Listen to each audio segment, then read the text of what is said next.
कायनात का खुश नसीब आप वो है कि बेटा कुरान पढ़े, चाहे नाजरा ही पढ़े, जिसकी बेटी पढ़े। जिंदगी में इन्हें इस काम पे लगा जाओ, मरने के बाद भी पढ़ेंगे। इमाम जलालुद्दीन सुयूती शाफई रहमतुल्लाह अलैह फरमाते, हजरत ईसा कब्र के पास से गुजरे, कब्र पे अजाब हो रहा था, अल्लाह का गजब बरस रहा था।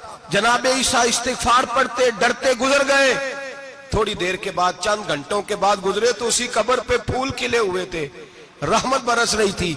हजरत ईसा अलैहिस्सलाम अर्ज करने लगे, मौला तू बेनियाज है, मेरी ताकत नहीं तेरे कामों में बोलने की, पर अभी तो यहाँ अजाब हो रहा था, अभी रहमत बरस रही है। जनाब ईसा कहते हैं आवाज़े खुदाबंदी आई, ईसा बंदा बड़ा गुनाहगार था, पापी था, मुजरम था, खताकार था, लेकिन जब इसका इंतकाल हुआ, इसकी बीवी हामला थी, उसके पेट में बच्चा था, बच्चा इसके इंतकाल के बाद पैदा हुआ। आज वो 4-4.5 साल का हुआ है, मकतब में गया है, मदरसा में गया है, उस्ताद ने बिस्मिल्लाह शरीफ पढ़ाई है, फरमाया उसने तोतली जुबान से कहा है बिस्मिल्लाहिर्रहमानिर्रहीम का, ऐसा मुझे बतला इस जमीन पर वो मासूम जिसे अभी रहमान और रहीम कहना नहीं आता, वो तोतली जुबान से मुझे रहमान और रहीम कहे और मैं उसी जमीन पे उसके बाप को अजाब दूं। फरमाया उसने एक बार रहमान और रहीम कहा है, मैंने उसकी बाप की कब्र को नूर से मामूर फरमा दिया है, नूर से भर दी है कब्र, बरकत से भर दी है।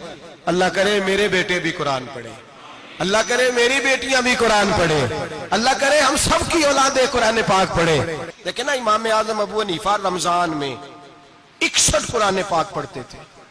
कितने? 60 थे एक, अल्लाह अकबर। एक कुरान पाक दिन में पढ़ते पूरा, एक रात को पढ़ते, एक तरावी में पढ़ते। 61 कुरान पाक इमाम साहब पढ़ते। आप फरमाते मैंने छोड़ दिए सारे वजीफे, मैं सिर्फ रसूलुल्लाह का कुरान पढ़ता हूँ। रमजान सारा कुरान पाक, सारा रमजान। अब तो आदत ही नहीं रही हमें कुरान पाक। अगर लोग नाराज ना हो तो महफिल नात होती है, तो तिलावतें कितनी होती हैं, और नातें हमने ज़ौक़ ही नहीं बनाया, ज़ौक़ ही नहीं बनाया हमने तिलावत कुरान का। इसलिए कि कुर्रा उलमा फुकरा इनको हम तैयार ही नहीं कर रहे, हम तो एक्टर पाल रहे हैं जो पैसे लेते हैं नात खानी के, माज़अल्लाह। ओ मेरे भाई, क्या कुरान मेरे नबी की नात नहीं?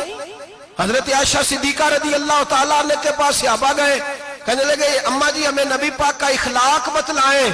तो अम्मा जी कहने लगी जाओ जाके कुरान पाक पढ़ो, काला खुलुकुहुल कुरान, सारा कुरान मेरे नबी के इखलाक का ही नाम है। ये सारी नात है, ये सारी नात है। इस नात को सुनने लोग क्यों नहीं आते? इतना राश में अपने नात में, उतना तरावी पे क्यों नहीं होता? और मिल्लत का जवान याद रखे, बूढ़े तरावियां पढ़ते हैं, ज़ईफ तरावियां पढ़ते हैं, घुटनों में दर्द है तरावियां पढ़ते हैं, बीमार बूढ़े तरावियां पढ़ते हैं, जवान वहां चौक में खड़े।